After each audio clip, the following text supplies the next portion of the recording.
watching Numbskull News. And today, we're going to talk about some big news that dropped.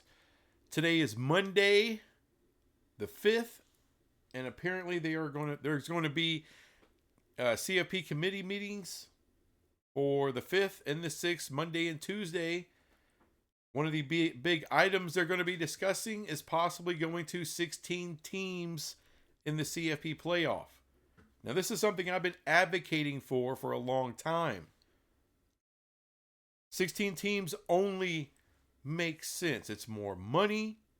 It's more, and for the Big 12, it's possibly getting more teams into the playoff itself. That's more money for the Big 12. But of course, ESPN has come out and said that, hey, this isn't, financially viable for us. What does that mean? That means ESPN cannot be the only rights holder for the CFP if it goes to 16 teams. Well, tough shit. Too bad you don't have the money to pay for 16 teams to be in and for all those games. Tough. Here comes Fox. Oh no. It ain't just one media outlet gonna provide all the coverage. I mean, they would have sub-licensed to Fox anyway, but they won't have total control of the CFP if it goes to 16.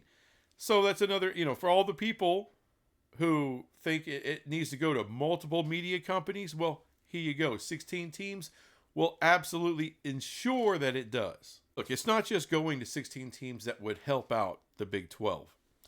You got to think of what's going on in the ACC. The same thing that happened to the PAC is going to happen to the ACC. Now, you got to think about the number of teams they're going to lose, I believe, before 2026, 2027, somewhere on that timeline. But let's don't have the argument of what conferences teams are going to be going to. Screw that. Just the teams that the ACC will absolutely lose, no doubt. All right, Florida State's gone. We all know this. Clemson, gone. Miami, gone. UNC, gone. Virginia, gone. That's 5 teams right there. Louisville, Pitt, possibly Georgia Tech, NC State, Virginia Tech. That's 10 teams. Does Notre Dame stick around when those teams fall out? I doubt it. They either join the Big Ten fully or they look for a place where they can have the same kind of setup they had in the ACC, playing 5 games, putting all their other sports into, and still keeping their independence. They could probably only find something like that in the Big 12, but chances are they would also flee that mess. So that's 11 teams. Does Stanford and Cal stick around in a conference that has been busted up like that? No, they don't. They're not going to pay the kind of travel to go out there and play Boston College or playing Wake Forest and not get any kind of financial incentive to do so. It's already a hindrance now. But if ESPN pulls out in 2027, which I predict they will, why does Stanford and Cal stick around in a dead conference? They don't. They go back. They rejoin the pack. That's the new pack, the mountain pack, whatever that is. They'll go and rejoin that. That way, the travel is not killing them. So Stanford and Cal's gone. Do the math. That's 12. That's 13 teams gone from the ACC. So they're dead.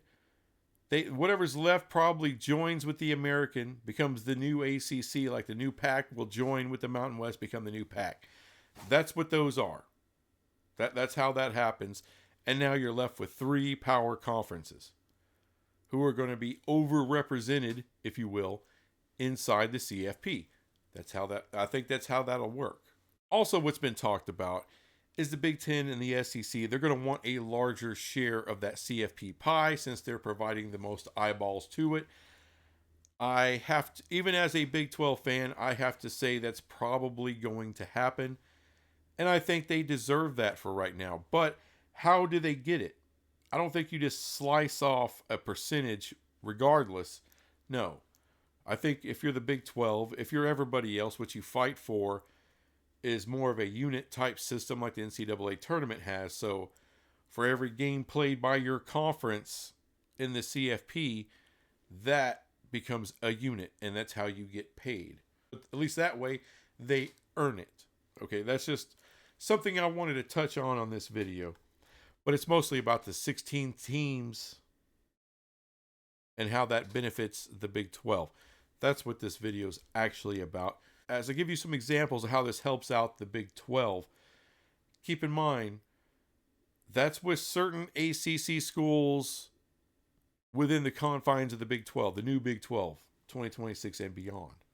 I don't know if we get those teams by 2026, but I'm just going to use it as an example of the future Big 12 with ACC schools, with the PAC schools, with the 4 we got last year. So the new Big 12, and how it helps out the new Big 12 to go to 16. So let me give you some examples. All right, this is the 2023 power rankings. And if you notice, if this was the new Big 12, Arizona would be at 14. Louisville, which I am considering in this exercise a Big 12 school, we would have 2 schools in. Now here's Oklahoma State down here at 20. Now this past year they did play Texas for the Big 12 conference title, but for the sake of this video, Texas would then be an SEC school. So it would probably come down to Oklahoma State, Arizona, or Louisville, 2 of those 3 playing in the conference for the conference championship. The loser would probably, the winner of course would be at the number 3 spot or number 4 spot. The loser would be at the 14 or 15 spot. And then the other team that didn't make it would probably be down here at 20. Even on a really shitty year in the Big 12, we would get 2 teams in. Now, I know you're probably expecting more from a 16-team playoff, but understand there's going to be those years where the Big 12 beats the hell out of each other and we'll probably get no more than 2 teams in. But in a 12-team playoff, what happens? We get 1 team in a 12-team. So keep that crap in mind. But let's go to the year previous, the 2022 season. It was a better year for the Big 12. You would have TCU. You would have Utah. You would have Kansas State. And let's see, do we squeeze in another team here? I don't think we do. But that would be essentially 3 teams in. And I don't think that would change. Even if, let's say, because like again, we don't have Texas and Oklahoma in this example in the Big 12.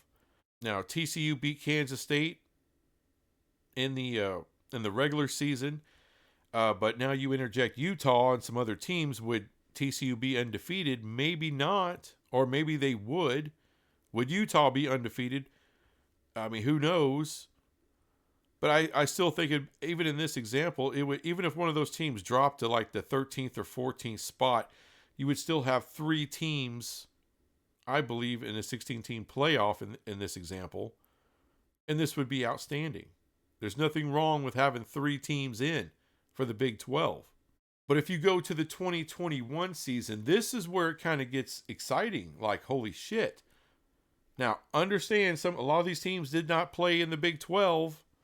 All right, so, but let's just look at how it falls for 2021. Cincinnati, that would be 1. Baylor, 2. Oklahoma State, 3. Utah, 4. BYU, 5. Understand, these schools were not in the same conference outside of Oklahoma State and Baylor. You know, all these other teams would, we'd be playing Cincinnati, we'd be playing BYU, playing Utah. So it wouldn't look the same. But almost guarantee you 4 spots for the Big 12 on the best possible years. Yeah, that can absolutely happen. 4, even 5. Could 5? 5 would be a stretch. It's possible. But 4 is definitely, out of the best years of the Big 12, 4 is definitely possible. So you see, this is why I love going to 16 teams. Now, the Big 12 Mafia on their YouTube channel, they did a breakdown of 12 teams and what 12 teams could possibly look like next year. Great video they did. I absolutely loved it. It's one of my favorite things they've done. But what it showed was, wow, you're going to leave a lot of really good teams out, even with 12 teams. That's why it needs to go to 16. It's the money, it's the representation, it's everything. And really right now, it's going to be really difficult for the Big Ten and the SEC themselves to get more than 4 teams into that playoff. Because, I mean, look what happens to the Big 12 every year in basketball. By far the best basketball conference. But whenever we're trying to get that 9th or 10th team into the tournament, the committee always says, you already have all these Big 12 teams in. Let's get this up. Let's get some representation from a lower conference down here somewhere. And then they throw in another team and leave out a Texas Tech or somebody like that. It's bullshit, but that's what happens. That's what will happen to the Big Ten and the SEC in a 12-team playoff. That 5th team that the SEC or the Big Ten think is worthy, they're LSU. Someone's going to get left out. They're Tennessee. Someone's going to get left out. If you're the SEC or you're the Big Ten, you can get that 5th team in. And then the Big 12 can also get an extra team in. That's why I love it. All right, so it's a win-win for everybody. I know the Big Ten and the SEC don't need more wins. But, hey, if you earn it, you earn it. So I don't begrudge them at all. I'm just all about what can the Big 12 get. And we can get more teams in to a 16-team conference versus a 12-team. So I'm all about it. So unequivocally, I am pro going to 16 teams. Let's go. Let's get it done, committee. Get it done. Go get the money. There's more money with 16 teams. You just have to have more than one media partner. Go get them. Do your negotiation shit. I'm all about it. Your mark should be all about it. Everyone in the Big 12 should be all about it. Anyway, that's all I got on this crap, and I'll be back with some more crap later. Bye.